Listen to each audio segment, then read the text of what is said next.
Senhor Deus, obrigado por esse tempo que nós temos aqui para estudarmos a Tua Palavra, Pai, para aprendermos, abre o nosso coração para absorvermos e colocarmos em prática nas nossas vidas. Filho, professor Alexandre, você pode estar usando também, em nome de Jesus. Amém. Queridos, queria que vocês abrissem a Bíblia de vocês para o livro de João, capítulo 8, verso 44. Vocês pertencem ao pai de vocês, o diabo, e querem realizar o desejo dele. Ele foi homicida desde o princípio e não se apegou à verdade, pois não há verdade nele. Quando mente, fala sua própria língua, pois é mentiroso e pai da mentira. Bom, queridos, estamos iniciando, tendo um curso sobre a vida na perspectiva da graça. Viver na perspectiva da graça é viver a partir da perspectiva da verdade. Então, para a gente entender graça, a gente precisa entender o que é verdade. Existe no mundo hoje, hoje não, sempre existiu, né, a busca pela verdade. Para a gente compreender o efeito que é a graça, nós precisamos compreender a causa que é Jesus, que as Escrituras apresentam como o quê? Verdade. Jesus é a verdade, ele assim se apresenta. Eu sou o caminho, a verdade e a vida. E em cima dessa apresentação que ele faz de si mesmo, do eu sou, né, a gente vai tentar compreender aqui a suficiência do Senhor Jesus sobre nossas vidas, a partir dessa perspectiva da revelação que ele faz si mesmo, né? Então, a aula de hoje é em cima de um livro que foi escrito na década de 60, certo? Que tem esse título aí, Queremos Ver a Jesus. Alguém aqui já leu esse livro? Não? Então, esse livro foi um presente que o Fernando me deu, né? Me indicou para que eu desse uma olhada nesse livro, pensando nessa série de estudos ou de reflexões sobre a graça de Deus. Então, você vai encontrar esse livro na Amazon Prime aí, caríssimo, deve custar uns R$10, R$11, certo? Você pode aproveitar e comprar a coleção, que o primeiro é Na Senda do Calvário, que foi fundamento para uma de nossas aulas. O segundo é esse, Queremos Ver Jesus. E o terceiro é Enchei-vos Agora, que é o tema da nossa próxima aula. Os três juntos vão dar na faixa de R$38. Então você pede hoje, segunda-feira, na quarta-feira está na sua casa. E você pode, além de usufruir esse tempo com a gente aqui, tirar suas próprias conclusões, deduções a partir do que você vai ser enriquecido por esses livros. São finos, você lê numa sentada, mas são muito valiosos no ponto de vista de desenvolver em nós a devoção. Certo? Então, como a gente viu na aula passada, é importante a gente rebobinar a fita, né? Voltar aí um pouquinho, ver o que a gente viu nas aulas anteriores. E nas duas primeiras aulas nós falamos sobre o efeito, que é a graça. Nós vimos algumas percepções da graça, algumas manifestações da graça, o conceito da graça. Na aula passada, nós, a partir de uma dessas percepções, que é o apóstolo Paulo, nós pudemos entender a suficiência da graça em nossas vidas, a partir do texto que nós vimos em 2 Coríntios, capítulo 12, do 7 ao 10. Não é? E hoje nós queremos entender um pouquinho sobre a causa da graça, a origem da graça sobre nossas vidas. E a gente vai fazer isso a partir de uma jornada entre o que o mundo fala sobre verdade e como a Bíblia apresenta Jesus Cristo e como Jesus se apresenta como a própria verdade, certo? Então, o alvo da nossa aula hoje é termos uma visão clara de Jesus como fonte de toda graça. Você não pode sair daqui sem essa realidade na sua cabeça. Jesus é a fonte de toda graça.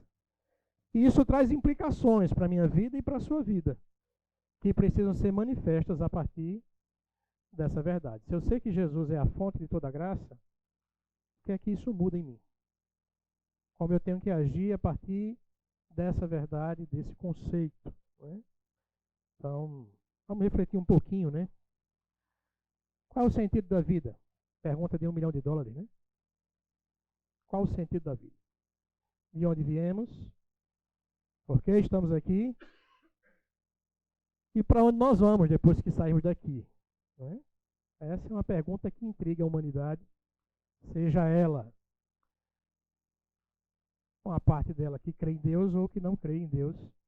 Essa sempre é a pergunta palpitante, não é? Como é que as Escrituras tratam isso? Veja. O texto de Miqueias, capítulo 6, verso 8 diz, falando de Deus: Ele já mostrou a você o que é bom e o que o Senhor pede de você?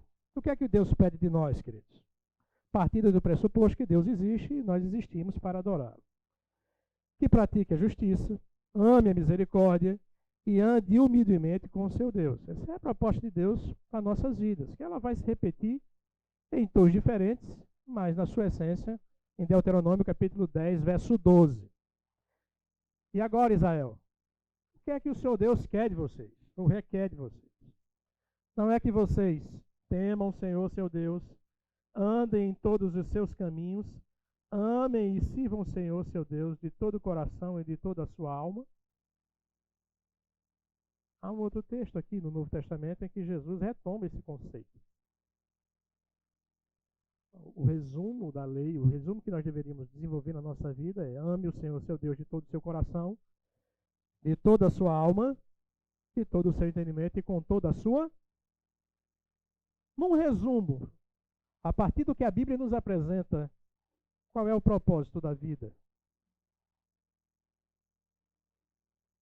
Adorar o Senhor, glorificar a esse Deus, viver na realidade, na perspectiva de que Ele é real e Ele deseja de nós, Ele espera de nós algo em direção a Ele. E esse algo é uma vida de entrega a Ele, uma vida na perspectiva de que Ele existe. A Confissão de Westminster, os teólogos reformados, né, depois da Reforma Protestante, no seu catecismo, sua confissão oficial de fé, eles elaboraram a seguinte resposta para essa sentença: o objetivo principal do homem é o quê?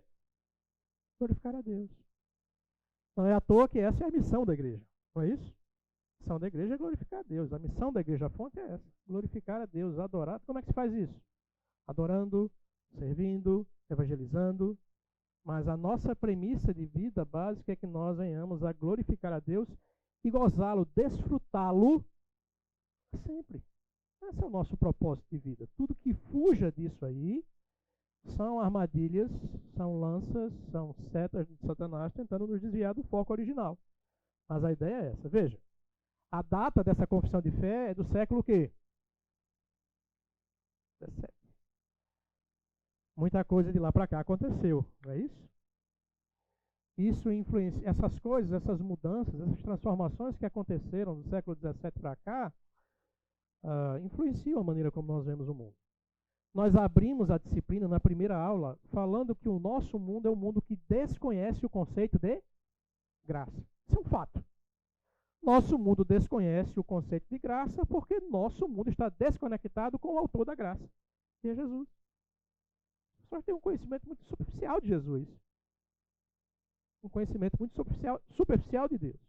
Então, se eu não consigo conhecer a Deus, eu não vou conseguir entender qual é o propósito dele para a minha vida, concorda? Então, nós abrimos a disciplina, nós abrimos o curso afirmando isso. Nós vivemos num mundo que desconhece a Deus por completo. É um fato. Nós só não explicamos na primeira aula como é que isso acontece. Ou por que nós chegamos a esse fato. Por que nós chegamos a uma sociedade que não conhece a graça e por que nós chegamos a uma sociedade que não conhece a Deus?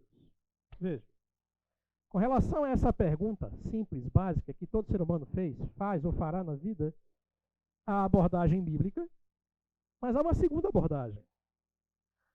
Uma abordagem humana. Uma abordagem antropocêntrica. Na abordagem bíblica, Deus é o centro.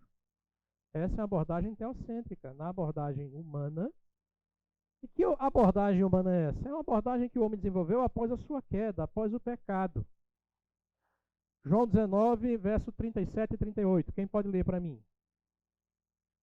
João 19, 37 e 38. Outro já lê aí, outro já abre para Romanos 1, 18, 21, 22. E outro irmão abre para Atos 17, 17 a 22.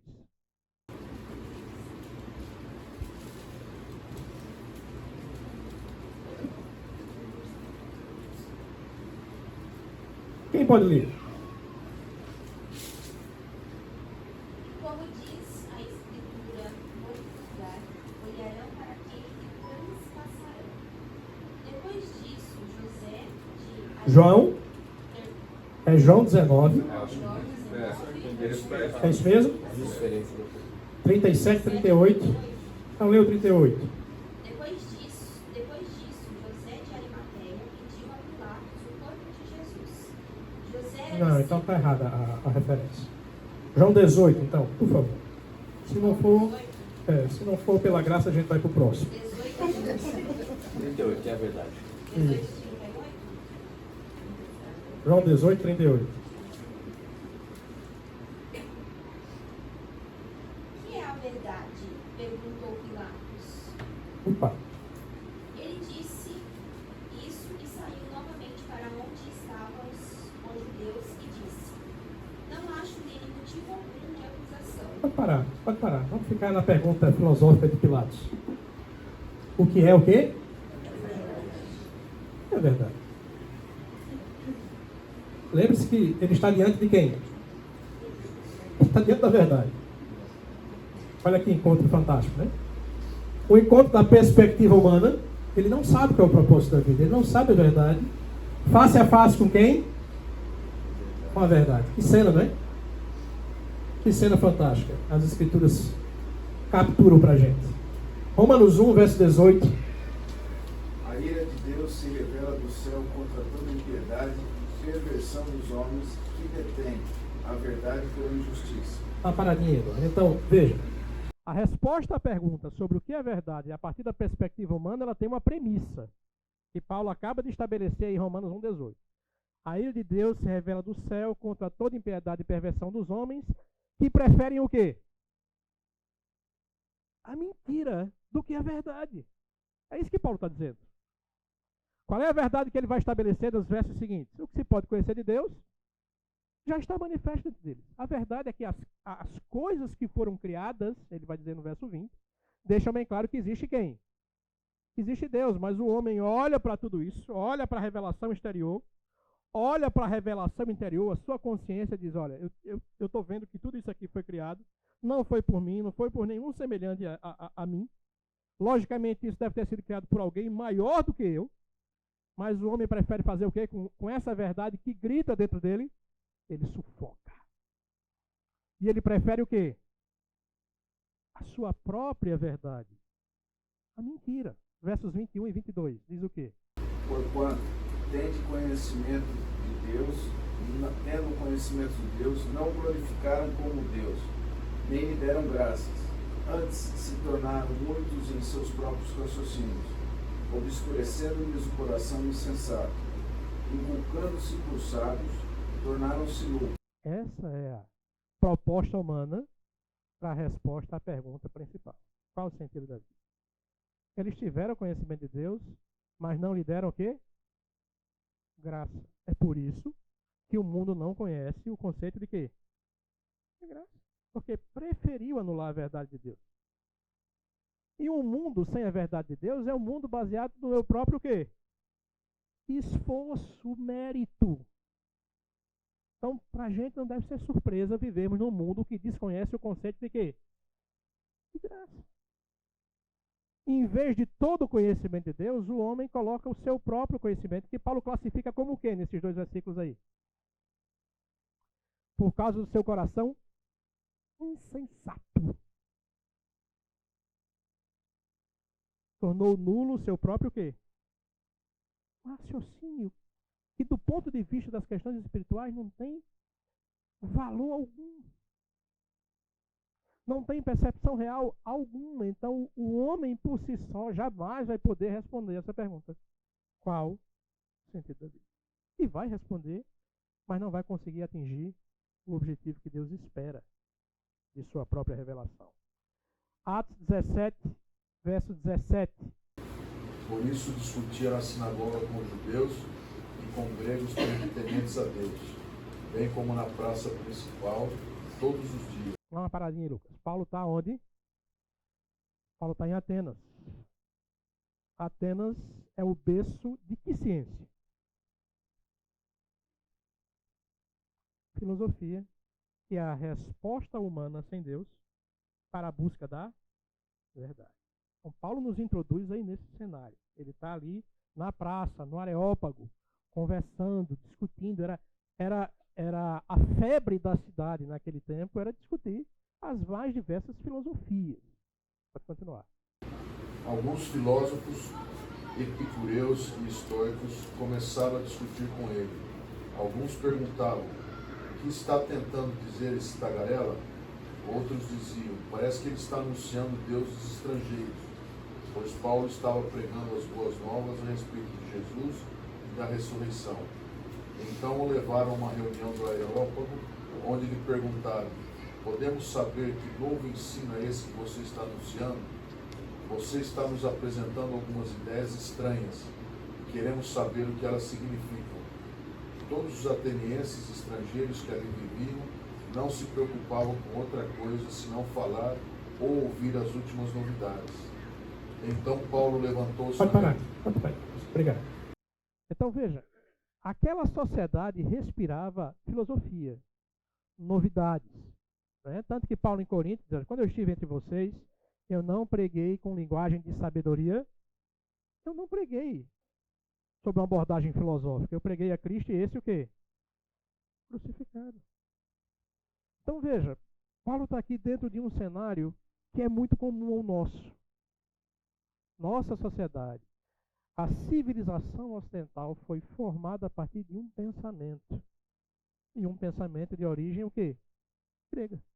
A partir de uma filosofia grega. Então o que nós vivemos hoje não é fruto do hoje, mas é um fruto de uma série de transformações ao longo do quê? Do tempo. Então a filosofia é essa resposta humana a partir da a pergunta de qual o sentido da vida. A filosofia se divide em 3 ramos principais: a metafísica, a epistemologia e a linguística. A metafísica vai desde os primeiros filósofos lá da antiguidade grega, chamados de pré-socráticos, que procuravam explicar a vida a partir das observações que tinham dos elementos mais simples da Terra: água, fogo, né? Matéria, até o momento em que eles começam a tirar a ideia das coisas ao redor da natureza e olharem para si mesmo. E aí nós temos a figura de Sócrates, Platão e Aristóteles, uma filosofia mais antropológica. Só que o ser humano vai evoluindo, e à medida que ele vai evoluindo, as suas inquietações também evoluem. Então, quando nós chegamos lá no século XVI, século XVII, lembra da Confissão de Westminster? Enquanto uma parte do mundo se volta para Deus, uma outra parte do mundo vai para cada vez mais longe de Deus. E aí vão surgir pessoas que vão dizer: não, o homem não é o objeto da história, mas o homem é o sujeito. Então, não é mais sobre conhecer a verdade que a filosofia vai tratar, isso é metafísica, mas é como se pode conhecer a verdade. Isso é epistemologia. Como eu posso conhecer a verdade? Como é que eu posso saber que isso é isso mesmo? E aí surge um camarada chamado René Descartes que vai dizer o quê? Penso, logo existo. Penso, logo existo. Ele vai a partir da dúvida. A dúvida é a base principal para que eu chegue à verdade. Depois desse cara vai surgir um outro que diz: olha, o Descartes ainda crê em Deus, viu? Mas o Kant vai dizer o seguinte: não, peraí. O Kant vai resumir toda a disputa filosófica que surge lá atrás com Platão e Aristóteles. Platão vai dizer o seguinte: a verdade só pode ser conhecida através de quê? Da ideia, da mente. É um processo de parto. Aristóteles vai dizer: não. Você consegue conhecer a verdade a partir do que você sente. Os sentidos, a visão, o tato, o olfato. Sem isso, a sua mente não consegue pensar.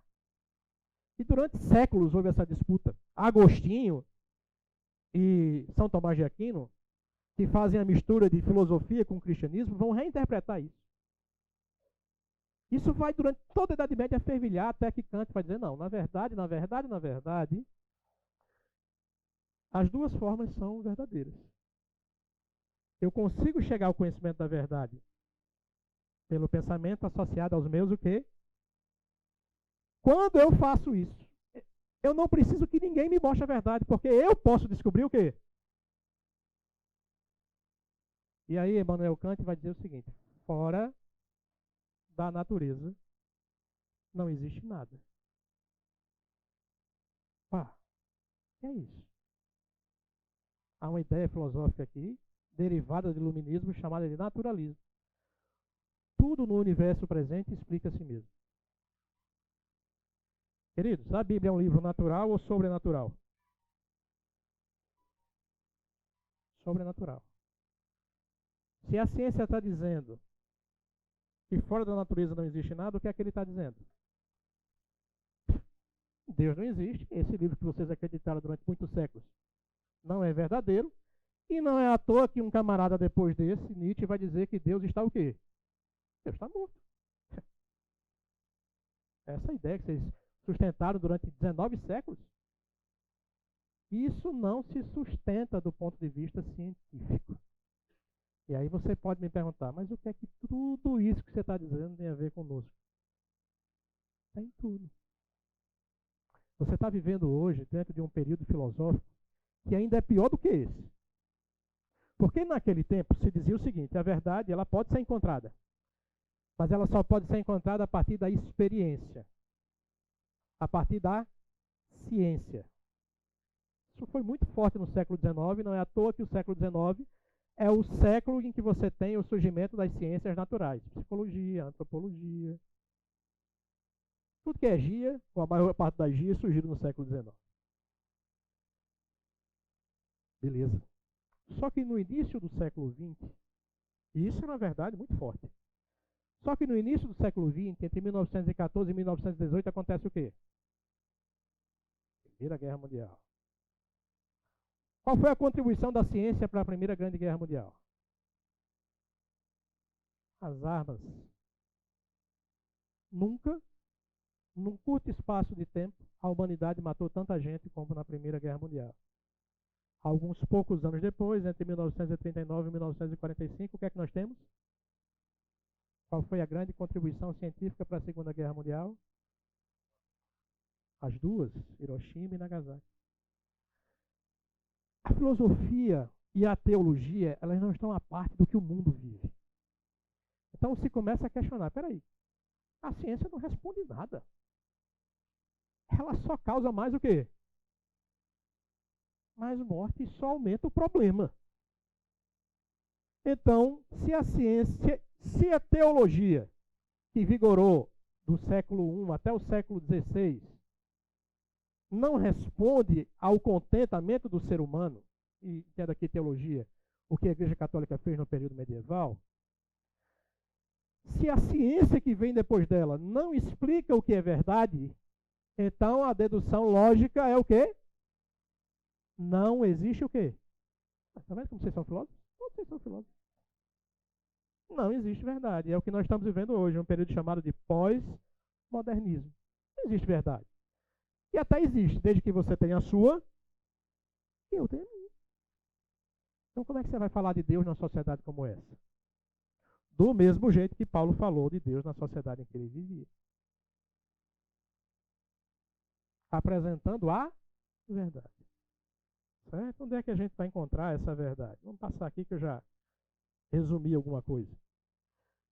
Do ponto de vista teológico, tudo isso aqui é um pano de fundo para o que a gente vai aplicar no próximo período da aula.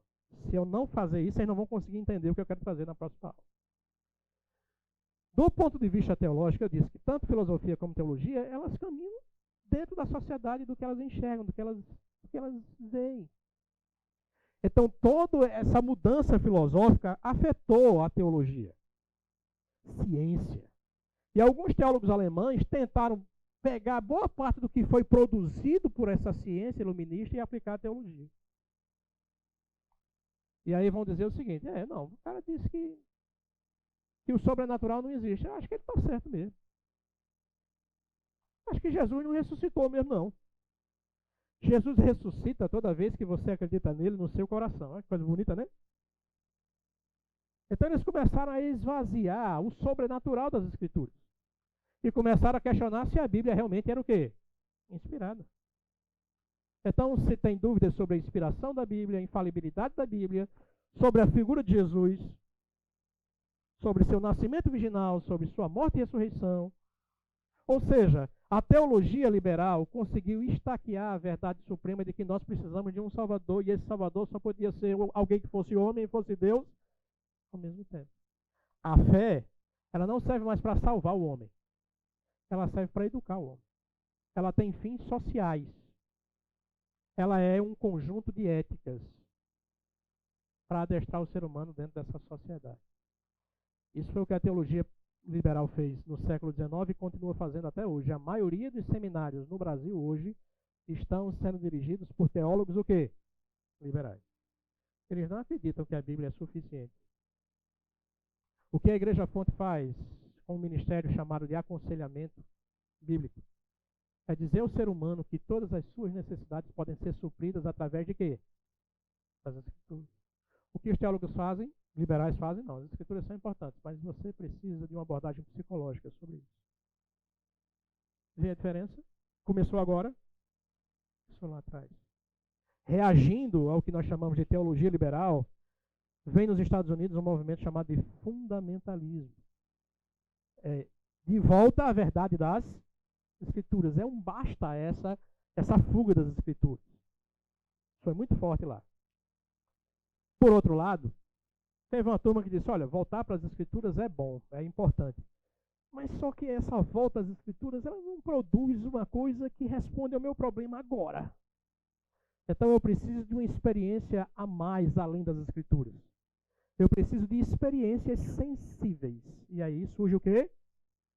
Pentecostalismo, 1905 nos Estados Unidos. Olha a teologia dialogando com a sociedade. Mas aí, depois disso, surge outro grupo e diz, não, isso aí é balela. Nós precisamos voltar para a ortodoxia da fé. Karl Barth é o pai do neo-ortodoxismo. E aí outra turma vai surgir depois, influenciada por uma outra corrente filosófica, histórica chamada de marxismo. Alguém já ouviu falar sobre marxismo? O pessoal que está na Unicamp sabe o que eu estou dizendo.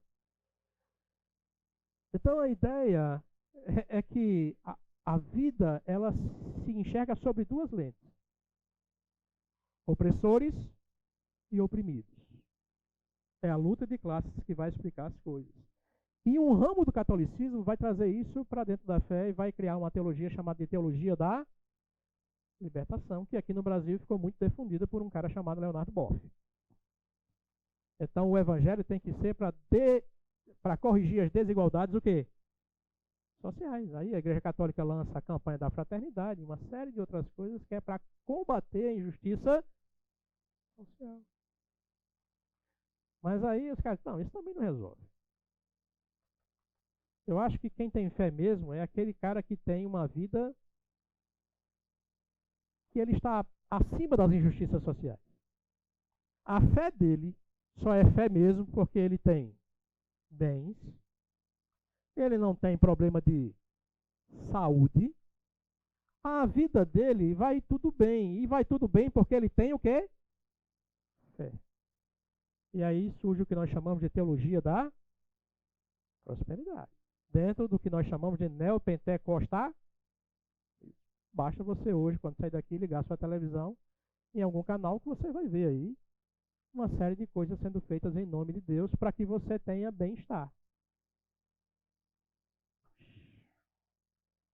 Mas aí, como é que está o cenário das igrejas históricas? Igrejas batistas, presbiterianas, metodistas e outras mais. Estão presas dentro de um tradicionalismo, dentro de um institucionalismo, muito mais voltada para o legalismo do que para a vida em essência.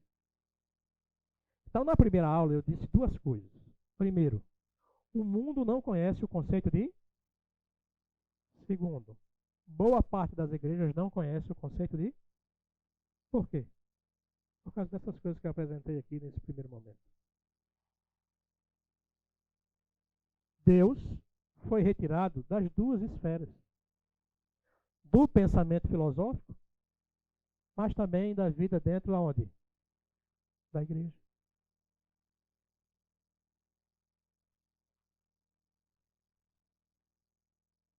Oi. Deu certo aí? Melhorou?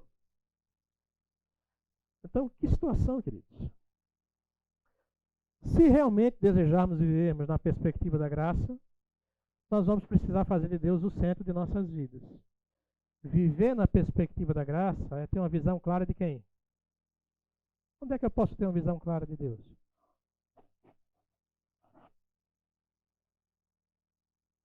Colossenses 1,15. Paulo, referindo-se a Jesus, diz o quê? Ele é a imagem do Deus invisível, primogênito de toda a...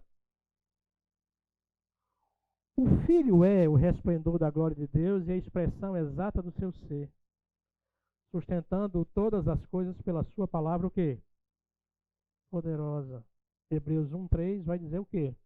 O Filho é o resplendor da glória de Deus e a expressão exata do seu ser. 2 Coríntios 4,6 vai dizer que, porque Deus disse das trevas, resplandeça a luz.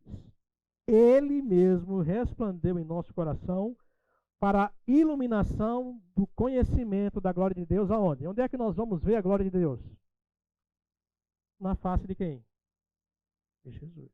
Se nós quisermos ter uma vida na perspectiva da graça, precisamos enxergar a Deus. E para enxergarmos a Deus, nós precisamos enxergar quem?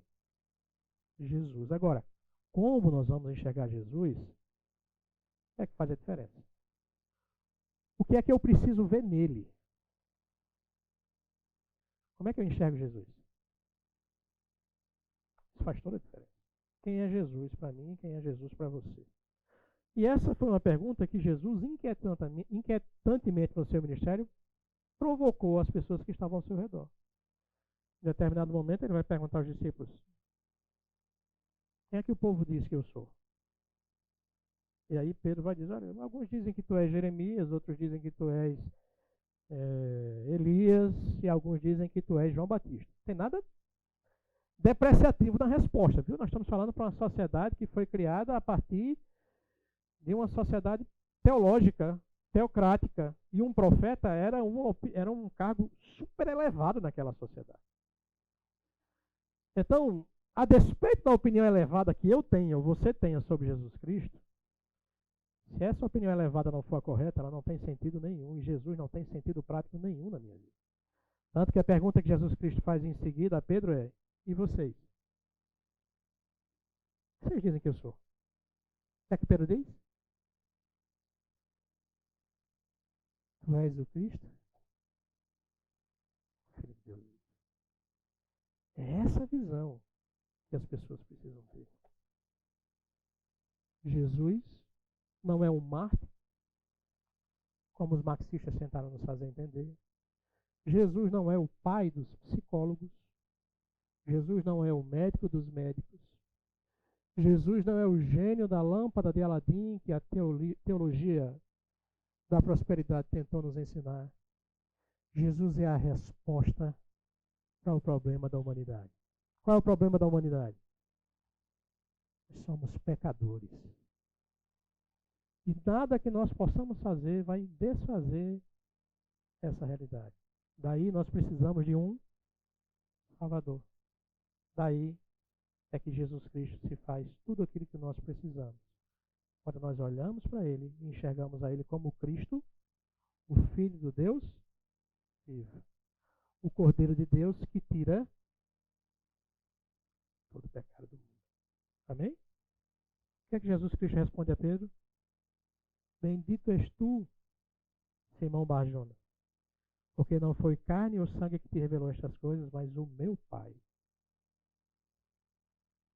Se não tivermos essa revelação da parte de Jesus Cristo, que vem do próprio Deus, nós jamais vamos entender Jesus como tudo que nós o quê? Precisamos. Eu vou parar estrategicamente aqui, faltam alguns segundos para a gente terminar nosso tempo.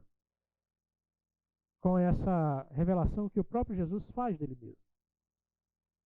Jesus respondeu: em verdade lhes digo, antes que Abraão existisse, tudo que você viu sobre filosofia, metafísica, epistemologia, tudo isso se resume aqui. Ok?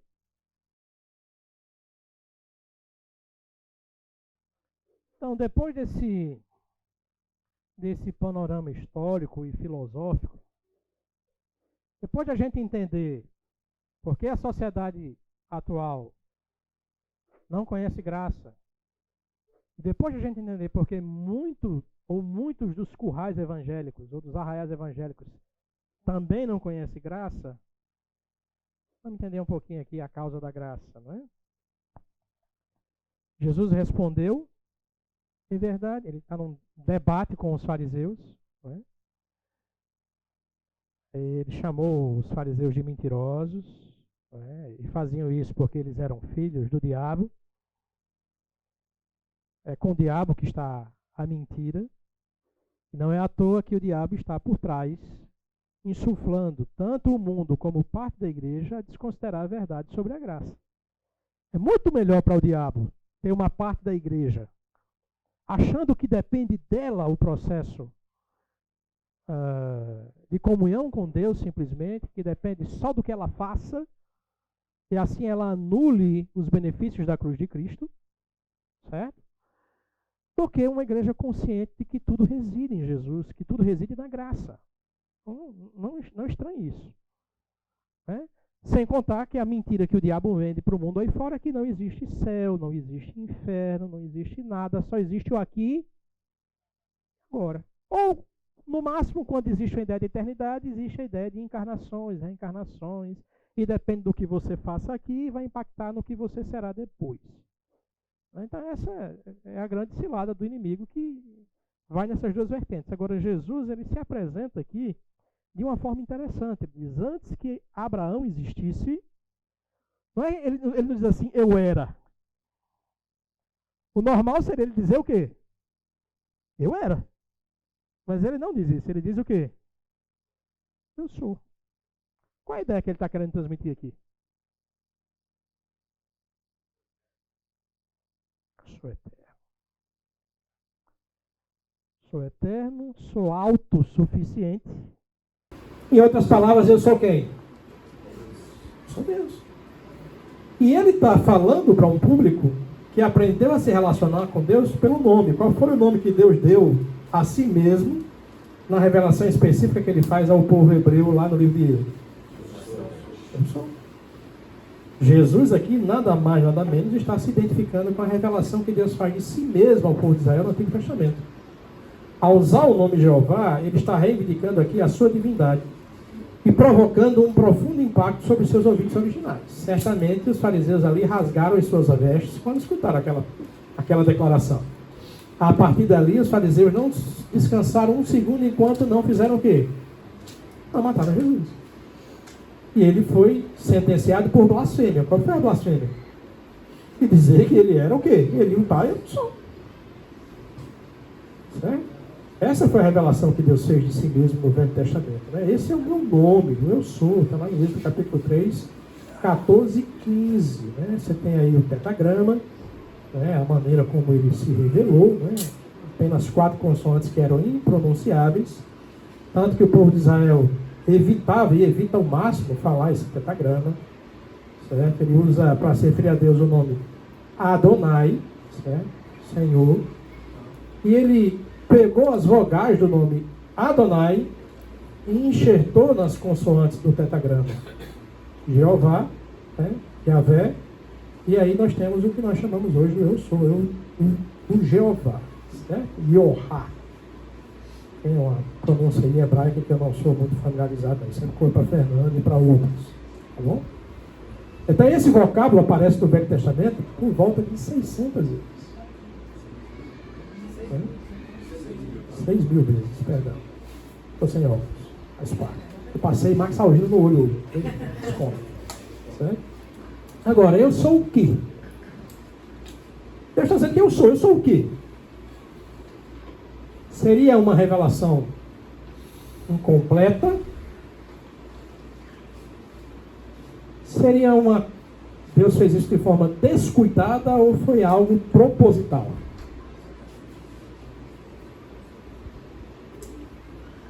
Veja, ao longo da experiência que Israel teve no Velho Testamento, nas suas múltiplas necessidades, Israel foi acrescentando ao nome Jeová um título sobre Deus. Diante das suas lutas, diante das suas crises, Jeová é a ideia aqui que Deus está querendo transparecer. É que Deus é tudo o que nós precisamos. Aonde houver uma necessidade nossa, lá estará quem? Deus. Isso é graça. Veja. No momento, num instante em que Israel precisou de paz, em que Gideão derrotou ali os seus inimigos, diz assim o texto: então Gideão edificou ali um altar ao Senhor e chamou-lhe, o Senhor é a paz. Jeová Shalom. Se eu preciso de paz, eu vou buscar paz em quem? Deus. Essa foi a experiência de Israel naquele momento. Se eu preciso de saúde, eu vou buscar o Jeová Rafa. É o Deus que o quê? É o Deus que cura. E no meio das injustiças, eu vou procurar o Senhor Jesus, o Senhor Deus, como o Senhor da justiça. Jeová Tsekdenu é o Deus que faz o quê? Justiça. E nas nossas lutas, subia, pois, este homem, 1 Samuel 1,3, aqui é o texto da narrativa que Samuel faz sobre a sua história, né? Está falando do seu pai, da sua mãe. Né? E subia, pois, um homem da sua cidade de Aniano a adorar e a sacrificar quem? O Senhor dos Exércitos. É a primeira vez, ao longo do Velho Testamento, que Deus é chamado de Senhor dos Exércitos. É o general que comanda todas as tropas celestiais. Essa é a ideia que Ana e Elcana tinham de quem era Deus e que Samuel abstraiu para si. Ele é o Senhor dos Exércitos. A nossa luta não é nossa, a luta é de quem? É dele, é ele quem luta por nós. Nos desertos da nossa vida, queridos, Ezequiel, no último capítulo de Ezequiel está com o povo de Israel distante ali na Babilônia. O grande sofrimento daquele povo está longe de Israel, longe da terra prometida. Eles identificavam que Deus só poderia se manifestar onde? No templo. Eles passaram séculos vendo Deus se manifestar no meio daquela nuvem de fogo ali no templo. Então eles desenvolveram a ideia errônea de que Deus só era Deus aonde? Ali. E que eles não podiam experimentar a presença de Deus. Vai ser nessa minha, por favor. Eles não poderiam experimentar a presença de Deus se não fosse lá.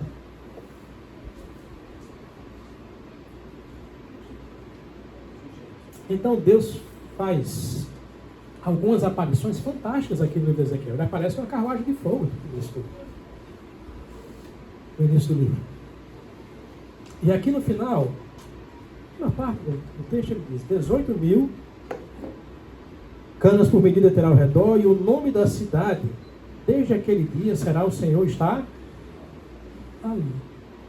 Deus passou os 48 capítulos de Ezequiel dizendo que ele estava ali com eles, no exílio, mas que iria levá-los de volta para onde? Para Jerusalém. E que Deus também ia voltar com eles. Deus está onde eles o quê? Estiverem. Deus é um Deus presente, inclusive nos nossos desertos, nas nossas lutas, nas nossas aflições. Não podemos desconsiderar isso. Certo? Então, que visão extraordinária de Deus. Ele é tudo em si mesmo e, ao mesmo tempo, ele é tudo o que nós, o quê? Precisamos. Onde houver uma necessidade do seu povo, ali estará Deus pronto para manifestar a sua maravilhosa graça. Então, o nome Jeová é eu sou. Eu sou tudo que você, ou tudo que o meu povo precisa. Agora, nós falamos de várias coisas que nós precisamos.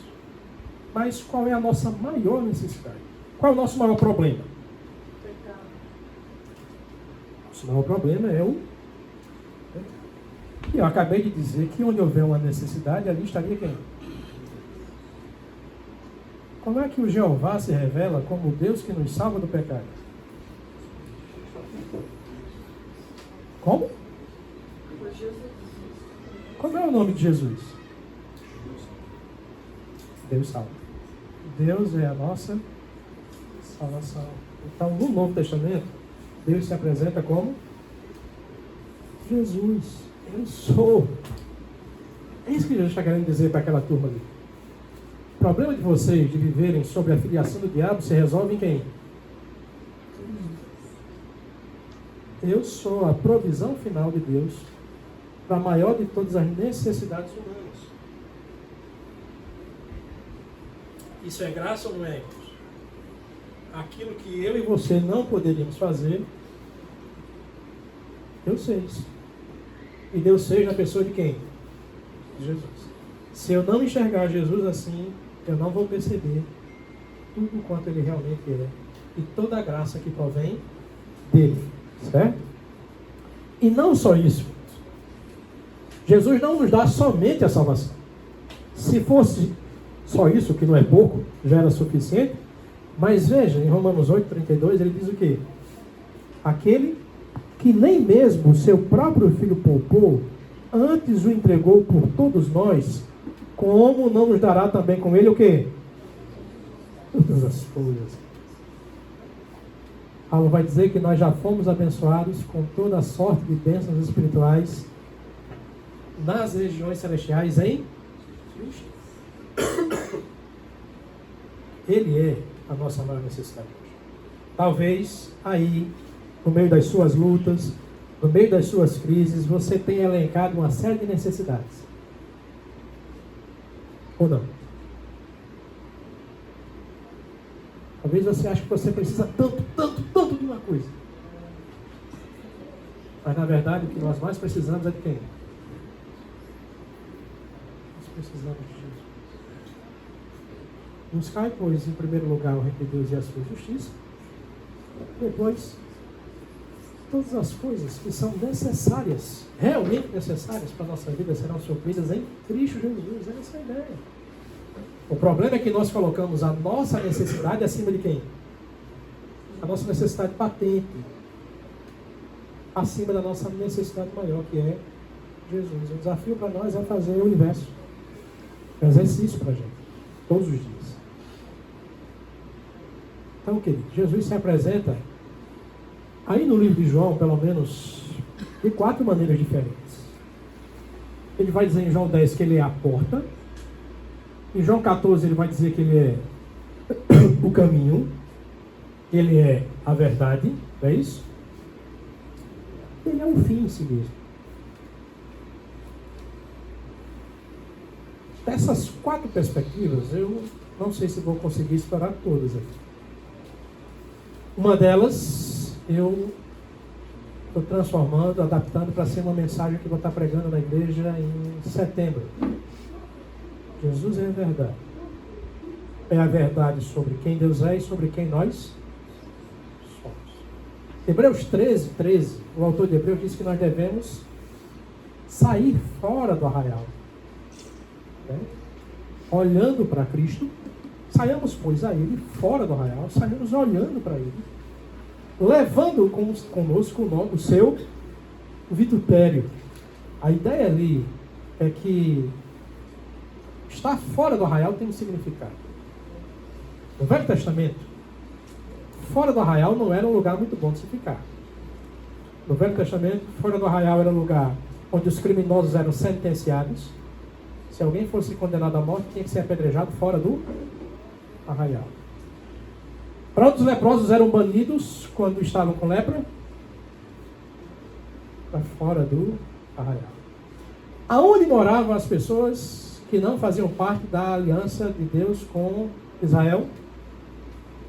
Fora do arraial. Paulo vai dizer em Efésios 4,12 que antes vocês gentios estavam fora da congregação, fora do povo, longe das alianças, sem Deus e sem esperança. Vocês estavam fora do arraial. E fora do arraial também era o lugar em que as carcaças dos animais que eram sacrificados no dia da expiação eram queimadas porque eram coisas desprezíveis. O que é que o autor de Hebreus está dizendo? Ele está dizendo que Jesus teve que ir fora do arraial porque lá era o nosso quê? Nosso lugar. Fora do arraial é o lugar de abandono. Sem Cristo nós estamos o quê? Abandonados à nossa própria sorte e seremos julgados pelas nossas próprias o quê? Obras. Condenado. Cristo teve que ir ali fora do arraial porque espiritualmente nós somos assim, leprosos. Talvez você tenha uma autoestima de você mesmo, mas Cristo revela a verdade de quem nós somos. Nós temos uma chaga pululante, incurável. Nós somos transgressores contumazes. Nós quebramos a lei de Deus. Estamos fora do arraial. E para Deus, sem Cristo, não passamos de coisas desprezíveis. Aquela cruz subia a fumaça e o cheiro da nossa carne podre, sendo oferecida como sacrifício a Deus. Isso é graça ou não, amados? É graça. Então Jesus, ele revela a verdade sobre quem Deus é e quem nós somos. Ao sair daqui hoje, lembre disso. Sem Cristo nós somos tudo isso. Mas para que nós cheguemos a Deus, nós precisamos passar por uma porta. E a nossa porta, né? Onde existia um muro de separação, Deus abriu uma porta. E essa porta é Jesus. Uma porta para quem? Uma porta que dá acesso a Deus. É uma porta para Deus. É uma porta para pessoas como eu e você. Criminosos, leprosos, abandonados, fracassados. Quem tem um alto padrão de si mesmo jamais vai conseguir entrar por essa porta. Esse é o conceito de graça. Essa é a ideia de graça. Essa é uma porta aberta. Foi Deus quem abriu. Justificados, pois, mediante a fé, tenhamos o quê? Paz com Deus. Acabou a guerra, acabou o conflito. Por meio do nosso Senhor, Ele é a porta. É Ele quem nos dá o quê? Acesso. Livre acesso. É uma porta a nível do chão. O que é que eu quero dizer com isso? Ninguém tem que subir degraus. Ninguém tem que provar que merece entrar por essa porta. Ela é uma porta a nível do chão. Paulo vai dizer isso em Gálatas, capítulo 2, verso 16.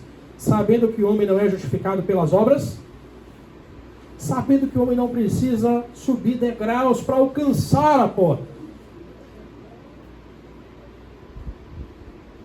Nós entramos pela fé, e a fé em quem?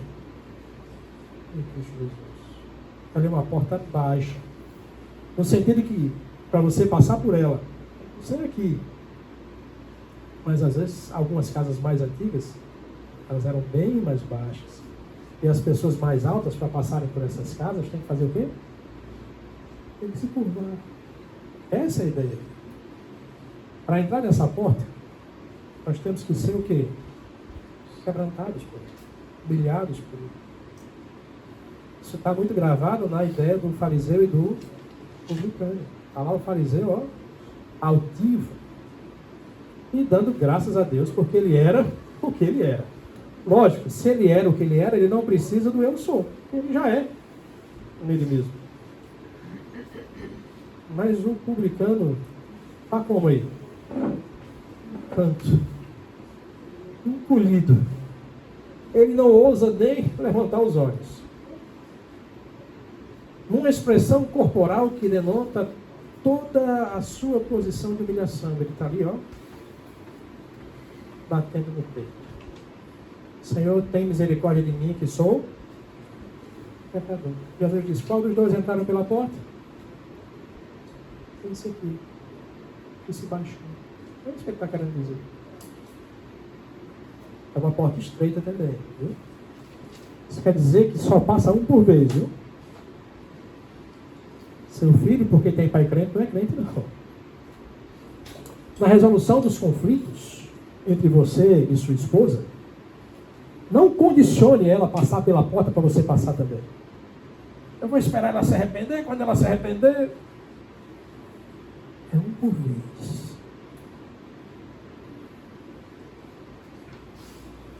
Jesus Cristo diz, entrai pela porta estreita, porque larga é a porta, espaçoso é o caminho que conduz à perdição, e muitos são os que entram por ela. E porque estreita é a porta, e apertado o caminho que leva a vida, há poucos que o quê?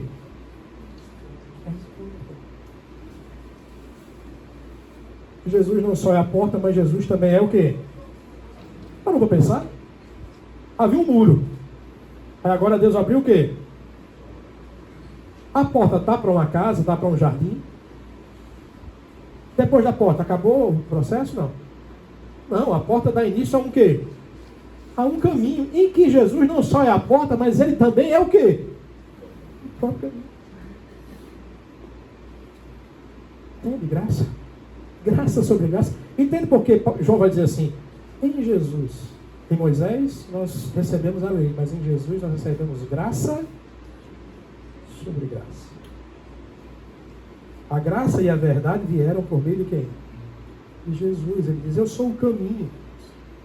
Nós já vimos que Jesus é a porta e que chegamos a ele tão somente por sua maravilhosa graça. Mas a pergunta que se segue é o que temos depois da porta? Temos um longo caminho pela frente. Estamos trilhando por ele. Ora caminhamos bem, ora vacilamos. Ora parece que nós paramos, é isso? O fato é que a conversão não é o fim. A conversão é o início do projeto de Deus aonde? Em nossas vidas. Paulo vai dizer, aquele que começou o bom obra em vós, há de quê? Completá-la até o dia. Esse mesmo Paulo vai dizer lá em Romanos capítulo 8, versículo 28 a 30, que aqueles que Deus de antemão conheceu, predestinou para serem conformes à imagem de quem? Do seu Filho. Esse é o propósito de Deus em nós. Forjar Cristo em nós. Nessa caminhada, isso não vai acontecer de forma total, completa e plena. Mas precisa acontecer de forma progressiva, dia após dia. Como é que eu faço isso? Eu tenho que entrar pela porta e tenho que andar onde? No caminho. Em outras palavras, eu preciso de quem? De Jesus. E mais de quem? Só dele. Não acrescento mais nada. Só dele. Para esse fim glorioso, existe um caminho marcado por andar contínuo com Deus. É o que Paulo vai dizer em 2 Coríntios 3,18. E a todos nós, com o rosto descoberto, contemplando a glória do Senhor, somos transformados. De glória em glória, somos transformados em quê? Na imagem de Cristo. Por meio do poder do Espírito. Isso é graça. Aquele que diz eu sou a porta, é o mesmo que diz eu sou o caminho. E todos que um dia passaram pela porta, hoje estão nesse caminho. Essa era a visão dos apóstolos. No livro de Atos você vai ver várias citações em que eles se referem ao povo de Deus como o povo de quê? Do caminho.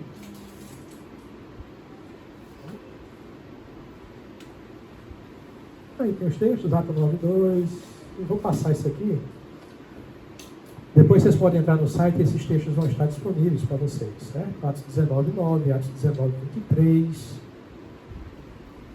Agora, algumas considerações importantes precisam ser feitas. Esse não é um caminho de flores. Esse é um caminho de sangue. Nos foi dado pelo derramado sangue de quem? Jesus.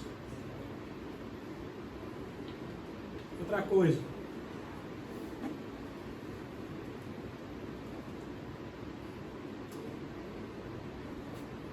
Esse é um caminho para simplesmente a gente andar com o caminho. É um caminho e eu ando no caminho com quem? Com Jesus, que é o caminho. Significa que eu tenho que andar com Ele. Uma vez que pela graça eu tenho acesso a Ele, eu tenho que andar com Ele a partir de agora. Por que eu digo isso? Porque nós, na nossa experiência cristã, nós somos especialistas em fazer isso aqui, ó. Em pegar o quê? Atalhos. Na opinião de vocês, quais seriam alguns atalhos que nós pegamos no caminho ao andarmos com Jesus?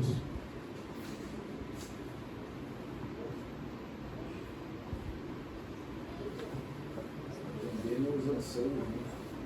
Atender os meus anseios. Satisfazer minhas próprias vontades em detrimento da vontade dele, né? Estava boa. Mais alguém? Achar que eu posso sozinho. Achar que eu posso sozinho. Na nossa... Eu vou pegar o que você está dizendo aqui para chegar onde eu quero. Na nossa experiência cristã, como crentes, piedosos que nós somos, como é que nós pegamos um atalho justamente aí nessa parte que você está falando? Achar que estou fazendo o quê? Boas obras. A valorização das minhas próprias obras para... Então, muitas vezes, nós substituímos a nossa comunhão com Deus com ativismo religioso. É possível fazer a obra de Deus sem o Deus da obra? Só é. Muitas vezes nós usamos ferramentas boas, listas e importantes como atalho. Às vezes a leitura da Bíblia é um atalho, às vezes a oração é um atalho. Nós usamos isso de forma mecânica, sem ter a perspectiva que todas essas coisas devem nos levar à presença de quem? De Jesus. Se Jesus não for um fim para isso, o caminho está o quê? Está errado. Então, muito cuidado. É possível pegar um atalho satisfazendo a minha carne? É. Essa é a forma mais visível, e a gente é especialista em evitar essa. Mas às vezes a coisa é muito sutil. Você lembra do Salmo 50? É Deus chamando o povo de Israel para um julgamento. E Deus assim, olha, eu não condeno vocês. Deus não estava condenando aquele povo por falta de culto, não era por falta de atividade religiosa. Ele disse, vocês fazem isso e fazem muito. Mas eu não tenho fome nem sede de carne e sangue de quê? De bodes. Todos são meus. O que me impressiona é que vocês fazem isso, mas ao mesmo tempo vocês sentam para falar mal do seu irmão. Vocês são hipócritas e querem me fazer como hipócrita. Pensavas que eu era teu igual, Deus diz assim. E Deus espera de nós é que nas nossas dificuldades nós olhemos para Ele e lhe demos ações de graças. É uma vida de dependência, de sinceridade com Deus. Sinceridade não é a mesma coisa de perfeição. Andar na luz, quando João fala isso, é ser sincero com Deus. Eu sou isso aqui. Eu sou isso. A nossa ideia é querer mostrar uma realidade diferente para Deus. E assim, como João diz, vai dizer lá em 1 João 10, fazemos Deus o quê? Mentiroso. Deus sabe quem nós somos. Deus sabe a nossa realidade. Mas nós queremos mostrar para o outro, e muitas vezes para Deus, dentro da vida religiosa, uma realidade que não é a nossa. Então nós não precisamos disso. Então, vou passar aqui.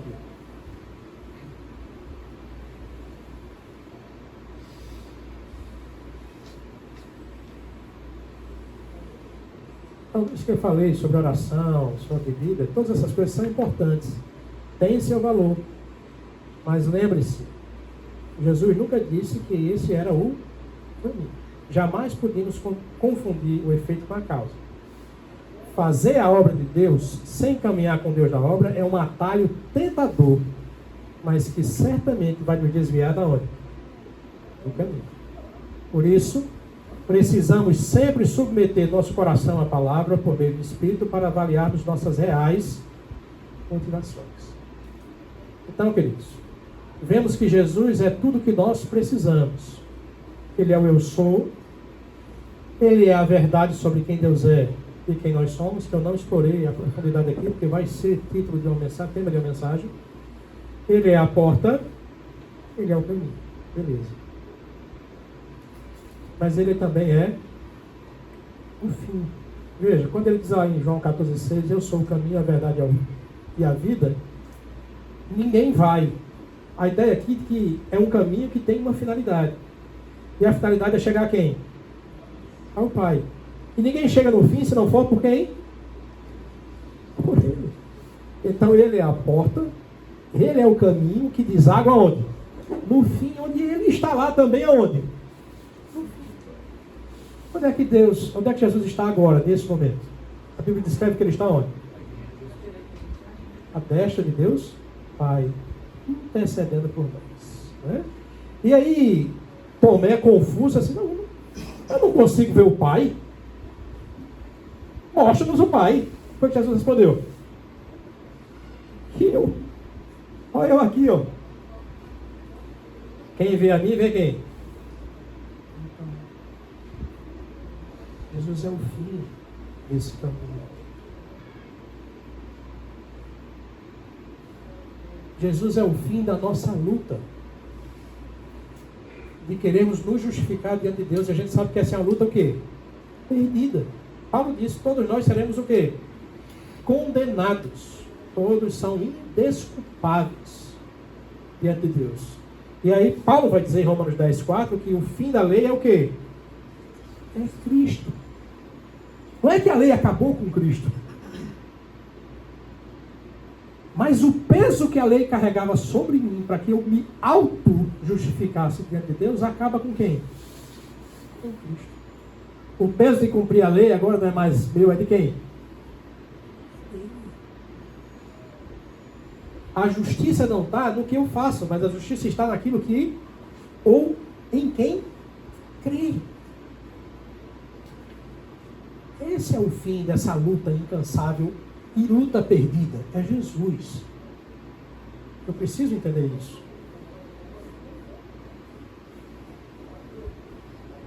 A saber que Deus estava em Cristo, reconciliando consigo o mundo.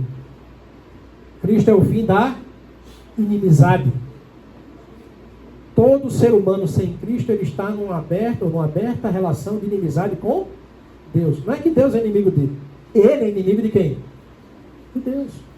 E o fim dessa inimizade é quem? É Cristo. Deus estava em Cristo, reconciliando consigo o mundo. Fazendo o quê? Derramando graça. Como? Não levando em conta o quê? Os seus pecados. Amém? Os pecados que você cometeu hoje, agora, há pouco tempo. Os que você cometeu a vida inteira e os que você ainda vai cometer. Em Cristo, Deus estava nos perdoando e nos reconciliando com Ele mesmo. Cristo é a porta, o caminho e o fim. Amém? Ele nos predestinou para Ele, para sermos adotados como seus filhos por meio de Jesus, segundo o propósito da sua vontade. Nós somos salvos para sermos parecidos com Ele, para sermos resgatados para Ele, adotados como seus filhos. Jesus é o fim desse processo, certo? Ele deu a si mesmo por nós com uma finalidade. Qual a finalidade? A fim de nos remir de toda a iniquidade e purificar para si mesmo um povo exclusivamente seu, dedicado às boas obras. Queridos, Jesus é tudo o que nós, o quê? Precisamos. Ele é o fim da nossa condição pecaminosa, amém por isso. E por Ele, nós já recebemos toda a sorte de bênçãos espirituais. E por causa dele, nós podemos agora andar em boas obras que o Pai já tinha previamente preparado para cada um de nós. Eu não sei qual vai ser a sua oração agora no final, mas a minha vai ser que nas minhas lutas, nas minhas crises, nas minhas falhas, eu nunca perca de vista que Jesus é tudo que eu preciso. Todas as vezes que você pegar um atalho para Jesus, você vai sofrer. E vai sofrer muito. Porque você vai procurar solução onde não tem. A solução dos nossos problemas, das nossas lutas, sejam elas físicas, emocionais, espirituais, elas estão onde? Em Cristo. Deus fez convergir nele todas as coisas. Amém? Não é à toa que Paulo vai dizer que é tudo por ele, por meio dele Portanto, a Ele o quê? Pelos séculos dos séculos. Amém. Curva sua cabeça. Feche seus olhos. Vamos orar.